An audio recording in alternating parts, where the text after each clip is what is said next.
Si vous voulez, le gyropode, c'est le prolongement du piéton. C'est quelque chose qui permet de faire 9 fois plus de terrain qu'un piéton, donc ce qui est déjà pas mal.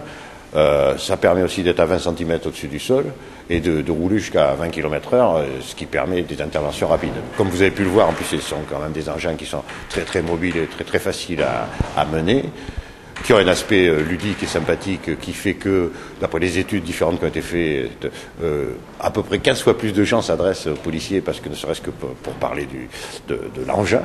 Et je crois qu'au niveau de la sécurité, c'est quelque chose qui permet d'occuper le terrain, et de la prévention, de la sécurité, et de faire des interventions rapides. Et je crois que c'est vraiment un outil, d'ailleurs, dont se servent beaucoup de villes de France déjà, et de nombreux pays, dont les États-Unis, bien sûr.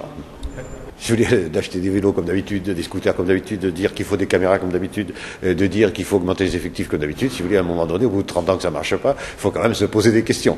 Donc l'idée, c'est de dire pourquoi gyropode, parce que ça existe, c'est nouveau. À un moment donné, les gens se demandaient si les ordinateurs, c'était pas des gadgets, si les iPods, c'était pas des gadgets, si l'office de la tranquillité, c'était pas un gadget. Non, parce qu'on avance et la sécurité, c'est quelque chose, il n'y a pas une réponse, c'est quelque chose de global, et chaque outil a son utilité. Bon, si vous voulez, le gyropode, c'est le coût d'à peu près deux ou trois scooters, donc c'est quelque chose qui est tout à fait raisonnable en investissement, et l'expérience qui a déjà été vécue ailleurs montre que c'est quand même quelque chose d'intéressant pour le contact avec le public et la sécurité.